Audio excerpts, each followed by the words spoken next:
24절에 보면은 특별히 이제 24절에 마지막 부분에는 새 사람을 입으라 하면서 처음에는 부정에 대해서 이야기하고 후에는 긍정에 대해서 이야기하고 있습니다. 여러분, 복음이라는 것은 이 부정과 긍정을 항상 함께 가지고 가는 것입니다. 이 오늘날의 교회나 성도들은 이 부정적인 발언들과 비평의 모습을 별로 좋아하지 않습니다. 세상을 살아가기도 힘든데 특별히 우리가 교회에 와서까지 뭐 그렇게 심각하고 진지하고 해야 하는가, 이제 그런 생각들을 많이 하죠. 그래서 교회 오면 항상 하나님의 위로만 받고 또 하나님이 함께 하신다, 또 이렇게 사람에게 하나님 함께 하신다, 그런 것들을 좋아하는 이 시대에 우리가 살아가고 있습니다. 이유가 있죠.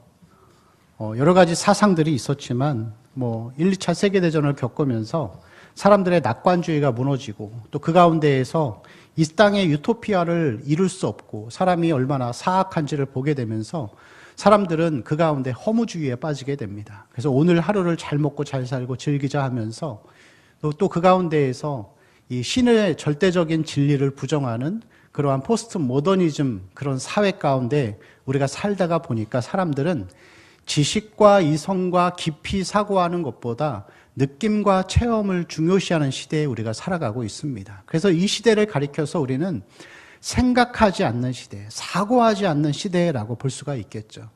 여러분, 스마트폰이나 여러 가지 TV를 통해서 우리는 항상 무언가 감동이 되고 느껴지고 내가 무언가를 느끼는 것이 좋은 그러한 시대에 우리가 살고 있습니다. 진지한 것이 싫은 거죠. 우리 청년들만 봐도 그렇겠죠. 직장 생활하기도 힘들고 상사한테 시달리고 또 공부하느라 힘든데 그 가운데에서 특별히 교회까지 와가지고 그렇게 항상 부정적인 복음을 듣고 또 자기를 부인하고 십자가 지고 살아야 하는가라면서 우리는 신앙까지도 이 사상적인 세상의 사상이 교회까지 들어와서 사람들은 교회도 뭐든지 다 즐거워야 한다, 그리고 뭐든지 다 행복하고 긍정적인 것만을 이야기해야 한다라고 얘기하지만, 여러분, 그렇지만 성경과 복음은 부정과 긍정이 항상 함께 가야 합니다. 그리고 중요한 것은 부정이 먼저 오고 긍정이 다음에 와야 하는 이 순서가 중요한 것이죠. 여러분, 우리는 이 복음을 들었을 때 이 성경에서는 모든 선지자들이 구약에서 먼저 무엇을 말하죠? 심판할 것이다, 죄진 것에 대해 심판할 것이다를 얘기하고 그 다음에 회복과 은혜를 말하고 있습니다. 신약에서도 똑같습니다. 신약에 들어와서 공의의 하나님이 사랑의 하나님으로 변한 것이 아니라 하나님은 동일하시죠. 그래서 이 신약에서도 보면은 사도들이나 아니면 여러 이 예수님이나 베드로도 바울도 항상 이 복음을 전할 때 회개하라, 이것을 먼저 외쳤습니다. 그래서 여러분, 우리가 이 부정과 긍정의 신앙을 잘 알고 또 그것을 이해하고 실천하는 것이 중요합니다. 우리가 먼저 우리의 심령이 가난하게 되어지고 우리 안에 있는 죄들을 걷어내고 자기를 부인하고 회개하는 모습이 있어야 그 자리에 하나님의 긍정의 역사가 나타날 수가 있는 것이죠.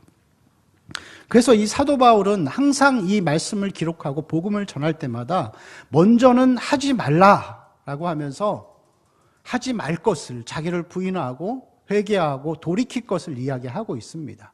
그리고 그 다음 우리가 읽었던 이 말씀 뒤에 나오는 24절 말씀과 같이 새 사람을 입으라, 더러운 옷을 벗어버리고 새 옷을 먼저 입어야 되는 것이죠.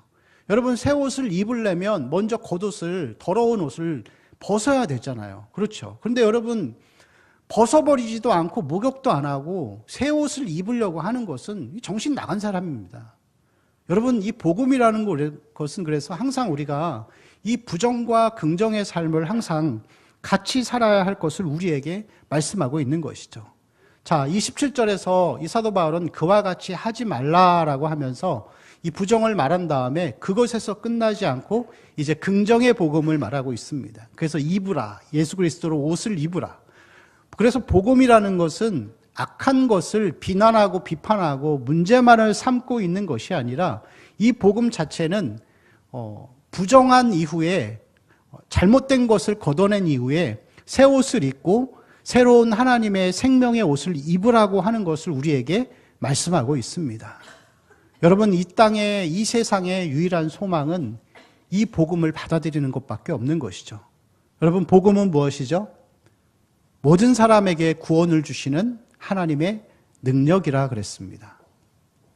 그래서 여러분, 우리 성도들이, 우리 청년들이 매일매일의 삶을 사는 동안에 부정의 복음만을 취하지 말고, 그렇다고 긍정의 복음만을 좋아하지 말고, 이 두 가지를 순서를 맞춰서, 그리고 균형 있게 그것을 실천해 가는 것이 제일 중요한 것이라고 할 수가 있습니다. 여러분, 먼저는 우리는 더러운 것을 매일매일 벗어내야 합니다. 잘못된 것을 돌이키고 잘못된 행동과 습관들을 끊어내는 자기 부인의 삶을 살아야 하는 것이죠. 그것이 여러분 정말 쉽지 않습니다.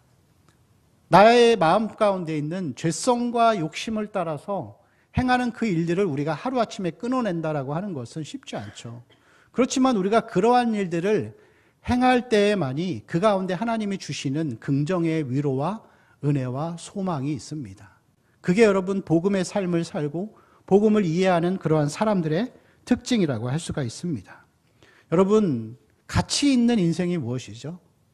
그리스도인으로서 가치 있는 인생은 이 긍정과 부정과 긍정의 복음을 그대로 믿고 그대로 살려고 애쓰는 삶이 진짜 가치 있는 인생이라고 할 수 있습니다. 우리가 하나님 앞에 무언가를 드리는 데 있어서 하나님은 우리에게 많은 물질을 기대하지 않습니다. 많은 돈이 없는데 그건 부자라 할 수 있는 것이죠. 하나님은 우리에게 전적인 헌신이나 봉사를 원하시지 않습니다. 그러면 여러분, 아픈 사람은 어떻게 헌신하나요? 하나님은 모든 그리스도인들에게 모두가 할 수 있는 것을 원하시는 거예요. 모두가 할 수 있는 게 그게 무엇이죠? 이 부정과 긍정의 복음의 삶을 살려고 애쓰는 것이죠. 여러분, 기도하는 거, 말씀 보는 거, 기도하는 거 여러분 쉽다고 생각하시나요? 쉽지 않죠. 기도는 최고의 노동이에요. 집에 가서 여러분 누워서 TV 1시간 보려고 그러면 얼마나 쉬워요. 1시간이 뭐예요? 하루 종일도 보죠.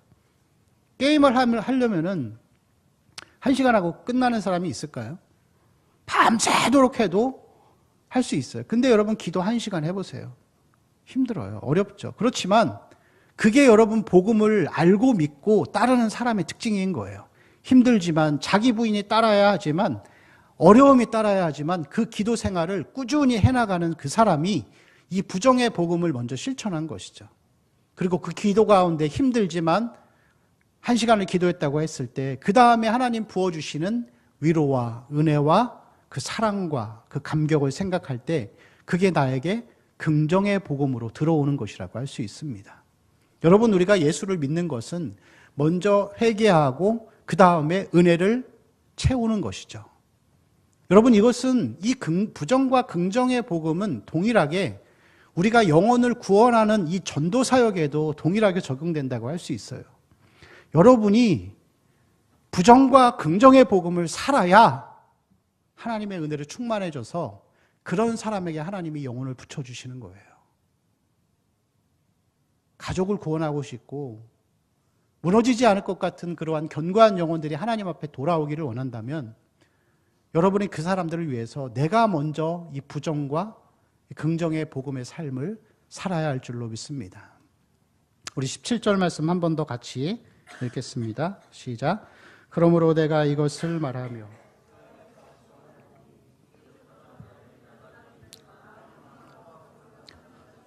행하지 말라. 아멘. 자, 사도 바울이 이 말씀을 전하는 데 있어서 이렇게 표현하죠. 주 안에서 증언한다. 주 안에서 증언한다. 주 안에서 한다라고 하는 것은 주님이 말씀하신 거다. 내 생각이나 내 의견이나 내가 하고 싶은 말들을 너희에게 전하는 것이 아니라 하나님 아버지가 말씀하신 것을 내가 그대로 전한다라고 하는 그 성격을 가지고 있습니다. 자, 그 다음에 증언하다라고 하는 것은 주 안에서 증언한다라고 할 때 증언은 여러분 법정에서 증인으로 선택된 자가 증인으로서 해야 될 의무는 무엇이죠? 진실을 있는 그대로 얘기하는 거예요. 그래서 여러분 만약에 이 법정에 선 증인이 위증을 해버리면 범죄자가 돼버리는 것이죠. 이 사도 바울이 여기서 그래서 얘기하는 것은 주 안에서 하나님이 나에게 하라고 말씀하신 하나님의 말씀을 증언한다, 선포한다, 그대로 얘기한다라는 것을 우리에게 설명하는 것입니다. 여러분, 하나님의 말씀은 선포예요. 선포. 설득이 아니라 선포예요. 그래서 여러분, 창세기 1장 1절에 보면 태초에 하나님이 어떻게 한다고요? 몰라서 그러는 거죠. 천지를 창조하셨죠. 태초에 하나님의 천지를 창조하셨다. 선포예요. 이거를 듣는 사람들이 믿고 안 믿고는 중요한 게 아니에요. 믿고 안 믿고가 중요한 게 아니라 너희는 믿든지 말든지 상관없다. 나는 선포한다라고 하는 거예요. 그리고 이것을 믿는 자만 구원을 받는 거예요. 그래서 여러분, 교회는 사람을 설득하는 곳이 아니라 선포하는 자리예요. 하나님이 얼마나 과학적이시고 하나님이 이렇게 우리에게 복을 주시는데 하나님 한번 믿어봐. 그게 아니라니까요. 내가 예수 믿었더니 하나님이 대학도 붙여주시고 직장도 들어가게 하셨어. 하나님 한번 믿어봐. 그건 설득의 원리죠. 그건 여러분 옳지 않습니다. 하나님 말씀은 항상 설득이 아니라 선포를 하고 있는 것이죠. 여러분, 많은 사람들이 요즘에는 교회를 가리켜 독단적이라고 설명을 하죠. 왜 꼭 예수 믿어야만이 천국 가냐? 그럼 성당 다니고 불교 다니면 천국 못 가냐? 못 가요. 못 가는데 따지지 말고 믿기 싫으면 믿지 마요. 라고 우리는 얘기를 해야 되는 거예요. 오직 예수를 통해서만이 구원을 받는데 그게 독단적이라고 하고 안 받아들이면 할 수 없는 거죠. 하나님 말씀은 선포예요. 그래서 주 안에서 증언한다라고 이렇게 표현을 하잖아요. 주 안에서 증언한다.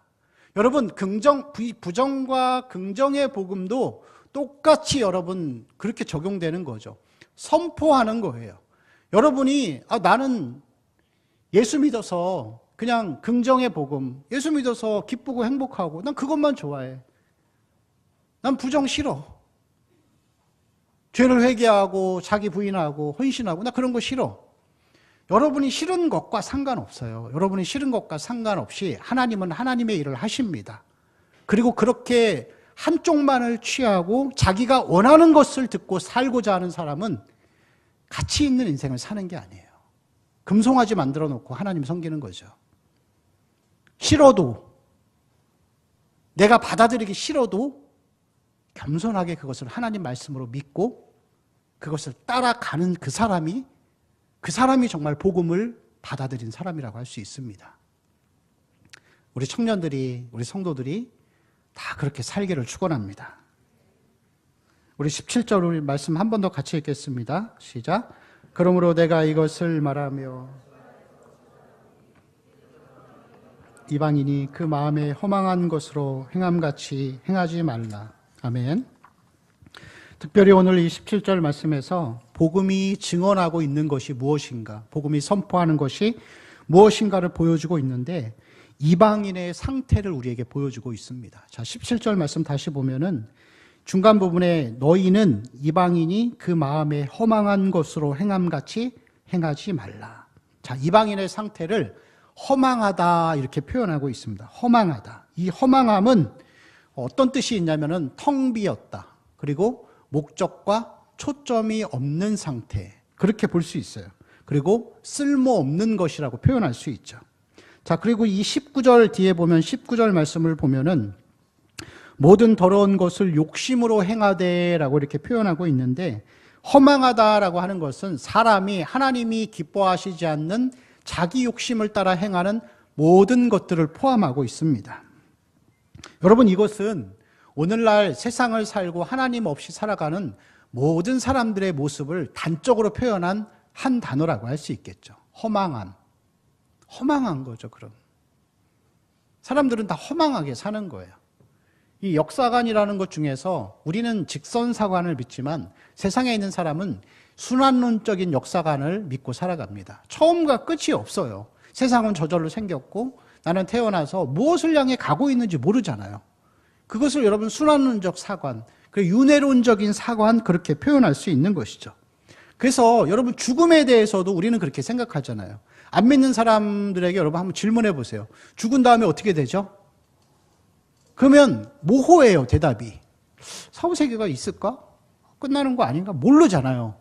세상의 상태가 허망하고 희미하고 목적이 없는 상태로 세상에 있는 사람들은 살아가고 있는 거예요. 그래서 옛날에 이 헬라 고대 철학자들, 뭐 플라톤이나 이런 아리스토텔레스 이런 사람들은 죽음 이후의 세계를 어떻게 규정했냐면은 희미함 이렇게 규정했어요. 희미함, 그리고 허망함, 그리고 성적인 음욕으로 가득 차 있는 곳이다. 그렇게 표현했어요.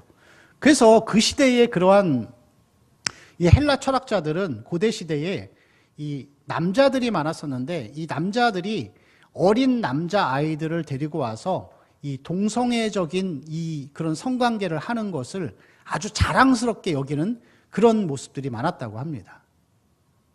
그리고 그들은 죽음 이후에 아무것도 없기 때문에 희미하고 부정확하기 때문에 삶에 대한 소망과 목적을 잃어버린 거예요.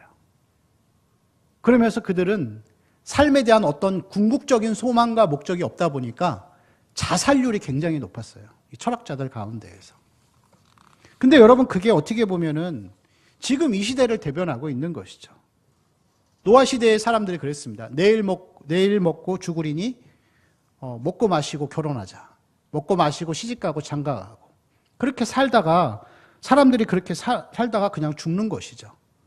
여러분 이 희미한 마음을 가지고 살아가는 세상의 이 허무함의 이유가 이 18절 말씀에 기록되어 있습니다. 같이 읽을까요? 시작. 그들의 총명이 어두워지고 그들 가운데 있는 무지함과 하나님의 생명에서 떠나 있도다. 아멘. 자, 허망한 삶이 유지될 수밖에 없는 이유를 가리켜서 18절에는 총명이 어두워졌기 때문이다. 그렇게 표현하는 거예요. 그래서 여러분, 총명이 어두워지니까 그 다음에 나오는 결과가 있어요. 18절을 보세요. 이 총명이 어두워지니까 그 다음에 사람들이 무지해지는 거예요. 무지하고 굳어져요. 굳어져서 결과적으로 마지막에 뭐라고 표현하죠? 하나님을 떠나는 삶을 살게 되는 것이죠. 이 총명, 여러분 총명이 무엇이죠? 총명이 사라졌다고 했는데 총명은 인식하는 능력이에요. 세상에 시작이 있고 끝이 있다. 죽은 이후에는 천국이 있고 지옥이 있고 하나님의 심판과 상급이 있다. 뭐 그런 것들을 아는 것이 총명함이에요. 여러분 세상에 끝이 있고 영생이 있고 하나님이 계시다라는 것을 알면은 사람들은 그것을 확신하게 되면은 이 복음 안에서 열심히 살게 되어 있습니다. 사단 마귀가 사람을 공격하는 데 있어서 최고의 공격 수단이 뭐냐면은 사람을 분주하게 만드는 거예요. 분주하게. 아무 생각 못하게. 우리 직장 생활하면서 우리 청년들 그런 생각 하지 않나요? 아침에 출근해서 일하다가 일주일에 서너 번은 야근하고 10시, 11시, 12시까지 일하다가 집에 와서 자고 또 그 다음날 또 일 나가고 다람쥐 쳇바퀴 돌듯이 계속 그렇게 살면서 사람을 바쁘고 분주한 가운데 그렇게 살게 만들어 버립니다. 그러면서 사람들은 그 가운데에서 생각을 못하게 만드는 거예요. 그러면서 이런 생각을 안 하잖아요. 내 인생의 목적이 무엇인가? 내가 이 땅을 살아가는 이유가 무엇일까? 왜 돈을 벌까? 직장을 왜 다닐까? 직장을 왜 다녀요? 분명한 목적이 있어야 되는 거예요. 근데 그게 없이 그냥 분주하게 살게 만드는 거예요. 총명이 어두워지게, 생각하지 못하게. 교회에서도 마찬가지죠, 여러분. 계속 봉사하고 전도하고 예배 돕고 행사하고 무언가를 하고 계속 무언가를 하면서 교회 생활이 봉사와 프로그램과 행사 이런 것들을 계속 하면서 생각을 못하게 만드는 거예요. 말씀 앞에 나를 비춰보고 이 말씀이 나에게 적용되는가 그런 생각이 없이 그냥 하루 종일 교회 아침부터 저녁까지 와가지고 열심히 일하다 가는 거예요. 열심히 일하다가 집에 가는 거죠. 열심히 해요, 여러분. 천국 가요. 열심히 하지 말고 열심히 하지 말고 말씀에 여러분을 비춰보세요. 열심히 봉사하다가 여러분 지옥 갈 수 있어요. 제 말의 의도를 아시죠? 봉사하지 말라는 게 아니에요. 우리 안에 생각하고 사고하고 이 총명함을 떠나지 않게 해야 합니다. 그게 여러분 진짜 복음의 삶을 사는 사람의 특징이죠. 이 총명함이라는 단어는 지성이라는 의미예요. 지성. 지성인데 이 지성은 어떤 뜻을 갖고 있냐면은 지식과 지혜가 결합된 것을 지성이라고 얘기를 하는 거예요. 그래서 지식과 지혜가 있어서 사람들이 이 가지고 있는 지식을 지혜롭게 잘 사용하는 것을 총명함이라고 얘기를 하는 거예요.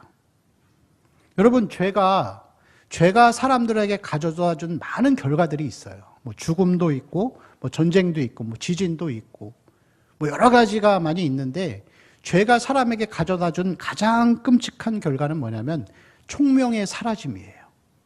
지식과 지혜를 잘 활용하지 못하는 거예요. 여러분, 요즘의 시대를 가리켜서 정보화의 시대 아니면 전문가의 시대라 그래요. 우리 청년들이나 성도들은 이게 좋아하는 취미 활동 이런 거 하나를 하려면은 여러분 어마어마한 지식들이 필요해요. 뭐 하다못해 악기 하나를 배워도 기타 하나를 배운다고 쳤을 때도 그것을 배우기 위해서 몇 년 동안 계속 연습하고 훈련해야 되잖아요. 예? 그래서 많은 사람들이 자기의 취미 활동과 자기가 행하는 일들에는 굉장한 지식의 전문가들이 되어가는 것이죠.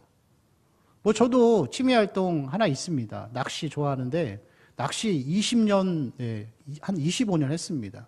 근데 낚시 제대로 하려면은 최소 10년은 공부해야 돼요. 날씨와 환경과 어떤 물의 깊이와 이런 거에 따라서 뭐 떡밥을 어떻게 개고 뭐 이렇게 그 물을 얼만큼 섞고 비율을 얼마를 내고 이걸 여러분 줄에 굵기도 다 다르고 굉장히 여러분 많은 지식을 가져야지 고기를 잡을 수 있는 거예요. 한강 가가지고 그냥 낚싯대 던지면 고기가 올라오는 게 아니라니까요. 그만큼 사람들은 자기가 가지고 있는 이 직업 그리고 취미 활동 모든 것들에 놀라운 지식들을 가지고 있어요. 근데 지식은 있는데 지혜가 없는 거예요. 이 지식을 어디에다 사용해야 할지를 모르는 거예요. 그게 이방인의 모습이죠. 가끔 TV에 이 성적인 범죄를 저지르는 사람들, 그 가해자들을 봤을 때 여러분 못 배운 사람들만 그럴까요? 그렇지 않죠. 뭐 의사, 때로는 변호사, 아니 심지어는 뭐 목사, 사회적으로 그래도 인정받고 지도자라고 하는 사람들도 그러한 죄 가운데 빠지는 거예요. 지식은 있지만 지혜가 없기 때문에 자기가 행하는 모든 것들이 이 총명의 무지함 가운데 살아가는 것을 볼 수가 있습니다. 여러분, 그래서 이 총명이 사라졌기 때문에 이 복음이라는 것도 사람들은 받아들이지 못하는 거죠. 여러분, 세상 사람들이 예수를 안 믿는 이유가 뭔지 아세요? 우리는 그렇게 생각하잖아요. 아니, 세상 사람들은 예수 안 믿는 거는 나같이 배운 사람들이 무슨 그런 뭐 과학적이지도 않고 합리적이지도 않은 신을 어떻게 믿냐. 우리는 그렇게 얘기하잖아요. 그들은 그렇게 얘기하는데 여러분 사실은 반대예요. 세상에 있는 사람들이 특별히 똑똑한 사람들이 예수를 못 믿는 거는 그들이 무지하기 때문에 못 믿는 거예요. 하나님의 총명이 없기 때문에. 지식은 있지만 지혜가 없기 때문에 못 믿는 거예요. 무식하니까 못 믿는 거예요. 그러면 여러분 생각할 때 가족들, 내 동생이 대기업에 다니고 되게 똑똑해요. 근데 예수 믿으라고 맨날 얘기해도 못 믿는 거예요. 그럼 여러분 화가 나야 돼요? 화가 나면 안 돼요. 불쌍한 거예요. 하나님의 총명이 없기 때문에 불쌍히 여겨야 되는 거예요. 그래서 우리에게 있어서 그리스도인에게 있어서 두 가지의 기도의 의무가 있는데 하나는 하나님의 부흥을 위해서 기도해야 돼요. 그리고 또 한 가지는 하나님의 총명이 사람들의 영혼에 임하기를 위해서 기도해야 합니다. 여러분, 교회를 데리고 오는 것도 이 복음 전도의 사역이죠. 근데 데리고 오는 거에서 끝나면 안 되죠. 그 데리고 온 자들이 그들 가운데 하나님의 총명이 비춰져서 예수가 믿어지고 받아들여지게 해달라고 그 돕는 자들이 그 복음을 전하고 데리고 온 우리 청년들이 그렇게 기도해야 합니다. 그게 진짜 복음을 믿고 따르는 우리 이 복음의 사람들의 모습이라고 할 수가 있습니다. 자, 우리 17절 한 번 더 같이 읽겠습니다. 시작. 그러므로 내가 이것을 말하며 주 안에서 증언하노니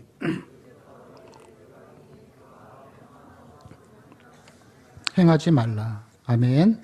자, 사도 바울이 자주 사용하는 접속사 중에 하나가 그러므로죠. 그러므로. 자, 그러면서 그는 이렇게 이야기를 합니다. 그러므로 이제부터 너희는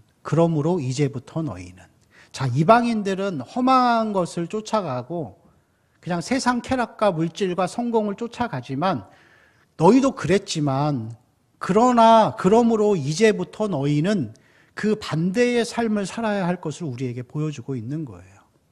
여러분, 예수를 믿는다고 하는 것은, 복음을 믿는다고 하는 것은 빛이 임한 거예요. 우리 가운데 어둠 가운데 살고 있던 사람들의 마음 가운데 하나님의 빛이 임한 것이라고 할 수가 있습니다. 그래서 이사야서 9장 2절 말씀을 보면은 또 이런 말씀이 있어요. 같이 읽을까요? 시작. 흑암에 행하던 백성이 큰 빛을 보고 사망의 그늘진 땅에 거주하던 자에게 빛이 비치도다. 마태복음 4장 16절 말씀이요. 흑암에 앉은 백성이 큰 빛을 보았고 사망의 땅과 그늘에 앉은 자들에게 빛이 비치었도다. 고린도후서 4장 6절이요. 어두운 데에 빛이 비치라 말씀하셨던 그 하나님께서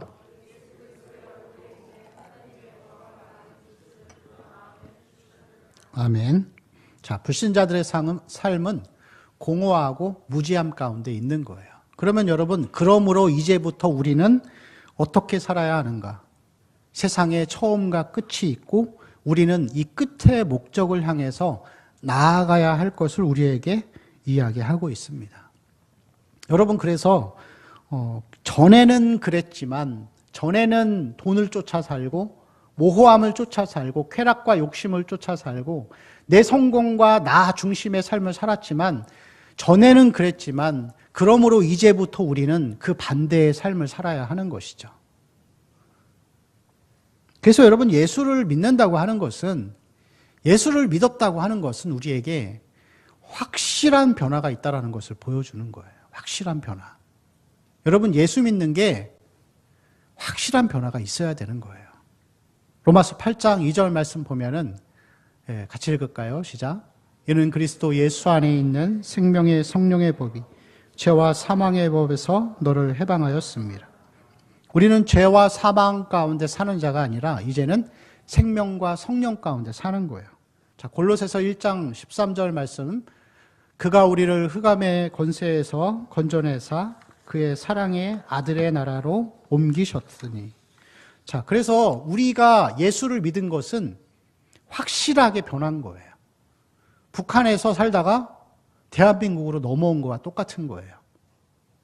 이름은 똑같고 모습은 똑같지만 나라가 바뀐 거예요. 이것을 뭐라고 표현할 수 있냐면은 거듭났다라고 표현을 하는 거예요. 자, 니고데모와의 대화에서 예수님이 말씀하시죠. 사람이 거듭나지 아니하면 하나님 나라를 볼 수 없다. 여러분, 예수 믿은 것은 내가 세상적으로 살다가 그냥 들어와서 내 인생 가운데에서 그대로 하나의 목적을 계속해서 살아가지만 그 가운데 약간 뭔가를 더한 게 아니에요. 예수를 믿은 것은 우리의 인생의 목적과 모든 게 다 바뀌는 거예요. 회심과 중생의 역사가 있는 거예요. 여러분, 예수를 믿는데 어떻게 회심한 사람들이 여전히 세상적으로 살아요? 어떻게 여전히 여러분 나의 성공과 유익을 위해 살아가냐고요. 그거 예수 믿는 게 아니죠. 그냥 교회를 다니는 거겠죠. 예수를 믿고 우리가 거듭났다라고 하는 것은 약간 뭔가를 더하는 게 아닌 거예요. 우리의 신분이 바뀐 거예요. 우리의 주인이 바뀐 거예요. 내 마음속에 있는 주인이 내가 아니라 이제는 하나님이 되고 예수 그리스도가 되는 것이죠. 그리고 우리는 서로가, 하나님과 우리는 사랑하고 서로 섬기는 관계가 되는 거예요. 예수 믿는 것은 여러분, 말씀 듣고 은혜 받았다, 나 이게 깨달아졌어, 그걸 얘기하는 게 아니에요. 그 깨닫는 거, 은혜 받는 거는 이단에서도 할 수 있어요. 김용옥 같은 사람도, 도울 같은 사람들도 다 깨달을 수 있어요. 예수 믿는 거는 예배 드리러 와서 뭔가를 깨닫고 그냥 그 조금의 어떤 생각이 변하고 그걸 말하는 게 아니에요. 우리의 삶의 주인이 바뀌고 인생의 목적이 바뀌는 거예요. 그리고 우리가 하나님이 우리를 얼마나 사랑하셨는가를 우리가 느끼며 사는 거예요. 여러분, 십자가 예수 그리스도가 그 위에서 죽으심을 통하여서 우리를 죄와 사망과 흑암의 권세에서 꺾으시고 영생을 주셨는데, 여러분, 그게 우리에게 감격이 돼야 돼요. 그게 복음을 회복하는 거예요. 그게 안 되면 우리 하나님 앞에 기도해야 되는 거예요. 하나님, 구원의 감격을 회복시켜 주옵소서.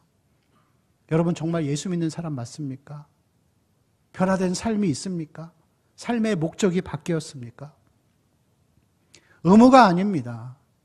봉사하는 게 의무가 아니고 예배가 의무가 아니고 우리는 다시 본질로 돌아가야 돼요. 이 본질은 하나님을 사랑하는 거예요. 하나님을 사랑하고 이웃을 사랑하는 것이죠. 인격적으로 만나는 것입니다. 성경에 보면 아가서의 말씀이 있는데 1절에서부터 나오는 이 내용들은 다 남녀 간의 사랑을 이야기하고 있어요. 자, 14절 우리 같이 읽어볼까요? 시작. 나의 사랑하는 자는 내게 엔게디 포도원의 고베라 송이로구나. 15절이요. 내 사랑아, 너는 어여쁘고 어여쁘다. 내 눈이 비둘기 같구나. 자, 아가서 2장 2절에서 3절 말씀이요. 여자들 중에 내 사랑은 가시나무 가운데 백합화 같도다. 3절이요. 남자들 중에 나의 사랑하는 자는 숲풀 가운데 사과나무 같구나. 내가 그 그늘에 앉아서 심히 기뻐하였고 그 열매는 내 입에 달았도다. 아가서는 남녀 간의 깊은 사랑을 얘기하는 거예요. 근데 이 아가서 2장 2절과 3절을 보면은 남자들 중에 나의 사랑하는 자, 신랑과 신부를 얘기하는데 여기서 신랑은 누구죠? 예수 그리스도이고 신부는 나예요. 여러분, 하나님과 우리의 관계는 딜의 관계가 아니에요. 의무의 관계가 아닌 거예요. 교회를 다니면서 우리는 자꾸 뭔가를 의무로 하고 책임으로 하지만 원래 신앙은 그런 게 아니라니까요, 여러분. 기도를 의무로 하는 게 아니에요. 하나님 사랑하니까 하는 거죠. 이 아가서의 말씀을 통해서 하나님이 아들을 보내셔서 나를 위해 죽으신 그 사랑을 내가 깨닫고 그래서 내가 신부로서 신랑을 사랑하기 때문에 신랑 뜻대로 살려고 애쓰는 거. 인격적인 관계가 그게 여러분 진짜 복음의 삶을 사는 거죠. 여러분, 사랑하는 사람이 생겼어요. 그러면은 사랑하는 사람이 생겼으면은 어떻게 하고 싶어요? 같이 있고 싶죠. 같이 얘기하고 싶어요. 손도 좀 잡고 싶어요. 뽀뽀도 좀 하고 싶어요. 그리고 그 사람을 알고 싶어요. 헤어지는 게 아쉬운 거예요. 그래서 결혼하잖아요. 사랑하니까 하는 거잖아요. 제가 연애할 때 의정부에서 살았었는데 우리 아내는 인천에 살았습니다. 근데 금요기도회 끝나고 11시가 넘어서 내비도 없던 그 시절에 제가 차를 끌고 인천 한 번도 안 가봤는데 보고 싶어서 갔어요. 헤매다 3시간이 걸려서 잠깐 보고 집에 오니까 해가 뜨고 있더라고요. 길을 못 찾아가지고. 근데 지금 생각해도 제가 어떻게 그렇게 했을까? 전철 타고 여러분 의정부에서 인천까지 가려면 끝에서 끝이에요. 아시죠? 제가 전철 타고 다니면서 갈 때 2시간 반, 올 때 2시간 반. 책을 읽으면은 일주일이면 책 한 2-3권이 있더라고요. 그래도 했어요. 왜냐고요? 사랑하니까 하는 거죠. 그래서 사랑하니까 결혼하는 거고. 하나님과 우리의 관계가 그런 거예요. 여러분, 우리가 이 신앙이라는 것이 시간이 지나면 많은 사람들은 다 굳어지고 하나의 형식이 되고 그냥 그렇게 생명 없이 살아갈 때가 있습니다. 여러분, 멈추어 서서 우리 자신을 한번 생각해 보시기 바랍니다. 우리 안에 영적인 총명함을 잃어버리지 않았는가? 과거에 내가 예수님을 너무나도 사랑해서 감사함으로 했던 헌신과 봉사가 지금은 의무가 돼버리고 벗어나고 싶은 그 가운데 살고 있지 않은가? 우리의 모든 동기는 다 하나님을 사랑하는 것으로 행해야 하는 것이죠. 말씀도 기도도 예배도. 예수 믿는 것은 그냥 단순히 조금 깨닫고 조금 느낌이 있고 그게 아니죠. 정말 하나님을 사랑하고 그분을 통해 내가 변화받고 계속해서 하나님 주신 사명을 감당하며 살아가는 삶. 그게 우리 청년들과 성도들의 삶이 되기를 축원합니다. 찬양하고 기도할게요.